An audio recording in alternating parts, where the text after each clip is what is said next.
So you want to own a luxury villa, not a timeshare, not a condo with a view of the parking garage, a real villa, infinity pool, bleeding into the ocean, palm trees, somebody else waters, and an Instagram ad that found you at exactly the right moment of your Tuesday. The pitch is always the same. Buy a $300,000 villa in paradise. Rent it to tourists when you are not using it. Collect 15% returns while you sleep. Passive income in a place with better sunsets than your hometown. The brochure calls it an investment. The developer calls it a lifestyle asset. Here is what the data calls it. Advertised gross yields on villas in prime destinations run 7 to 15%. Actual net returns, after every real cost is subtracted, average 4 to 6%. Some do better, many do worse. That gap between the number in the ad and the number in your bank account is what this video is about. Because you are not buying paradise. You are buying a tiny, unlicensed hotel with exactly one room, staffed by nobody, 8,000 miles from your house, in a country where you may not even be allowed to own the land it sits on. Let us start with the purchase, because the sticker price is a work of fiction before the ink dries. Say you buy that $300,000 villa in Bali, the biggest villa market on earth for foreign buyers. The moment you sign, the government collects a land and building acquisition duty of 5%. The notary takes roughly 1%. Legal fees run another half to 1%.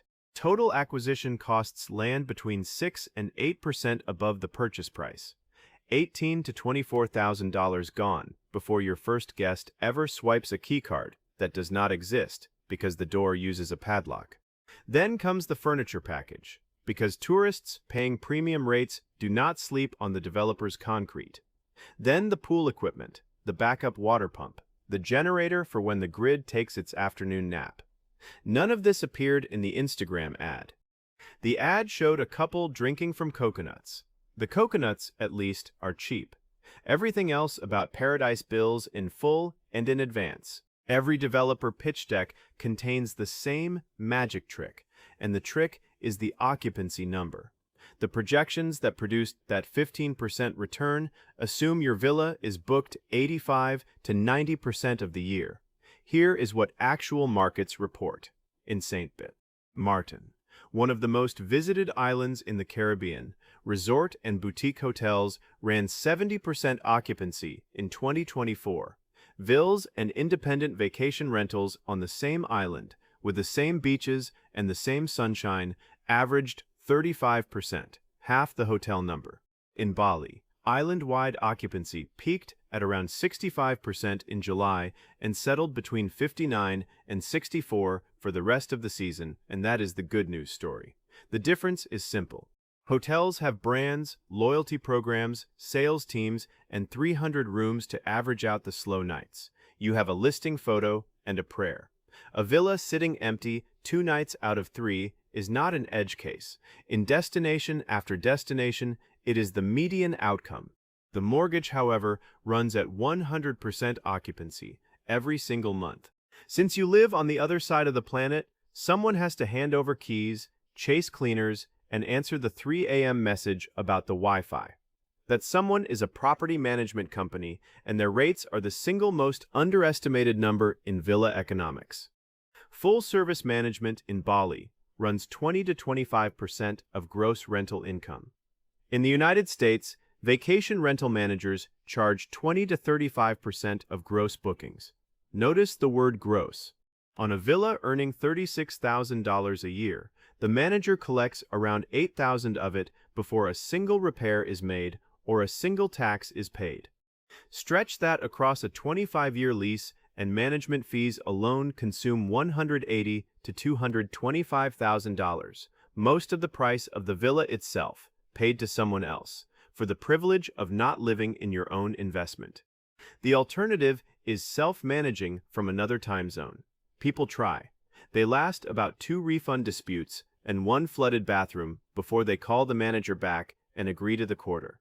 Now add the cost of the building trying to return to nature, because in the tropics, it tries hard. The industry rule for luxury property maintenance is 1 to 3% of the purchase price every year, forever. On a $5 million villa, that is $50,000 to $150,000 a year, just to keep the place from decaying. Even a modest vacation home in Costa Rica runs $10,000 to $25,000 a year, once you include the pool, the garden, and the staff who tend both. Salt air eats hinges. Humidity peels paint and warps doors. The infinity pool that sold you the property needs a pump, chemicals, and a technician who visits more often than your guests do. Skip a year of upkeep, and your 5-star listing quietly becomes a 4, then a 3, and your nightly rate falls with it. None of this shows up in the listing photos. Your accountant, however, will meet it every quarter. Let us walk one honest year, using realistic numbers for that $300,000 villa in a prime location. 70% occupancy at $140 a night brings in $36,000 gross. Now, the subtractions. Management fee at 22%, $7,900. Maintenance and repairs, $2,500. Utilities, pool, garden, and guest supplies, $1,500. Short-term rental licensing and compliance, $800. Local rental income tax, $3,600. What remains is $19,680, a net yield of 6.6%. And that is the optimistic case, because it assumes 70% occupancy that most villas never see. Run the same villa at 50% occupancy, which is a realistic first year with no booking history, and the net yield drops to 4.2%. A boring index fund pays about the same, does not flood, and has never once messaged you at midnight about a gecko in the bathroom. Amazing, right? You flew across the world to buy a savings account with mosquitoes. Now for the world tour, because every famous paradise has its own custom-built trap. First stop, Bali. Foreigners cannot own land in Indonesia. What you actually buy is a leasehold, typically 25 to 30 years, and here is the part the seller mentions quietly on page 40 of the contract. When the lease ends, the land and everything on it goes back to the original owner. Your villa is not an appreciating asset. It is a depreciating one with a countdown timer worth less every single year by design, heading to a value of exactly 0. The same trap runs across the region in Phuket, Thailand. Foreigners cannot own land either, and the gross yields of 6 to 9% advertised there shrink to 4 to 6 after costs. Meanwhile, Bali villas now make up 87% of the island's entire property supply. Tourists grew almost 10% to 7 million visitors, and total rental revenue still fell, from over $130 million a month to around $115. More tourists, more villas, less money per villa. That is not a market maturing. That is a pie being sliced into confetti. From Bali, fly across the Pacific to Tulum, Mexico, the destination that influencers built and spreadsheets buried. A few years ago, Tulum was the hottest short-term rental market in the Western Hemisphere. Then everyone who watched the same video bought in. Today, Tulum has over 8,000 active listings fighting for the same tourists, and the average occupancy sits between 29 and 47%, depending on whose data you trust. Read that again. The optimistic number is 47. In a single year, market revenue fell almost 25%, nightly rates dropped 10%, and the average listing now earns about $14,000 a year. $14,000 on properties that sold for $400,000 plus at the peak, marketed with renderings of yoga decks and the word wellness in the brochure. The jungle Wi-Fi is still spotty, but the lesson transmits perfectly. When every buyer is following the same dream, the dream stops paying rent. Hawaii plays a different game entirely, because its trap comes with a gavel. On Maui, the property tax rate on second homes worth over $3 million just jumped to $17 per thousand of assessed value, and the effective tax burden on vacation rentals runs near 20% once transient accommodation taxes stack up. But the tax is not the scary part. The scary part is that Maui County has been moving to phase out short-term vacation rentals entirely in large zones of the island. Thousands of owners bought legal vacation rentals with permits and are now watching the government debate whether their business model should continue existing. That is the risk, no spreadsheet models. Your villa can be profitable, well-managed, fully booked, and still lose because the rules changed. You do not just own property in paradise. You own property in someone else's paradise, and the someone else votes. Greece got creative. Its trap wears a suit and calls itself a visa. The famous Golden Visa program lets foreigners buy property from 250,000 euros and receive European residency, and regional Greek markets advertise rental yields up to 11%. Sounds like the perfect combo. The white cliffs of Santorini, the blue domes, the residency card. One detail: under the program's rules, qualifying properties are restricted to long-term rental only. Short-term tourist rental, the entire reason anyone buys on a Greek island, is not allowed. And in 2026, Greece layered on new short-term rental restrictions in high-pressure tourist districts and raised visa thresholds by zone. So you can buy the postcard, you just cannot rent it to the people the postcard was designed for. Congratulations, you now own the most photogenic long-term studio apartment in the Aegean, and your tenant is a school teacher who pays in 12 modest installments a year.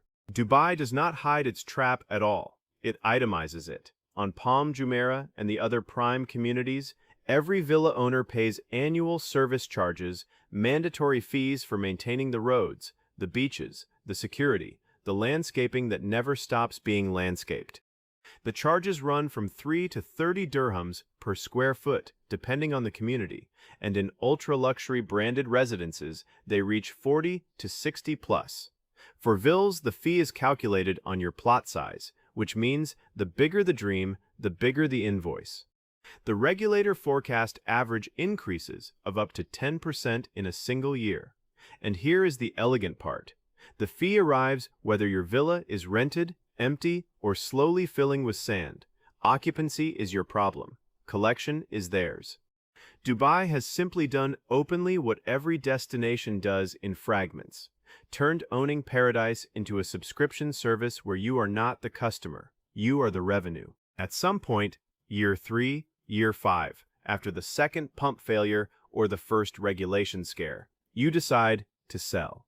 This is where villa economics saves its cruelest math for last.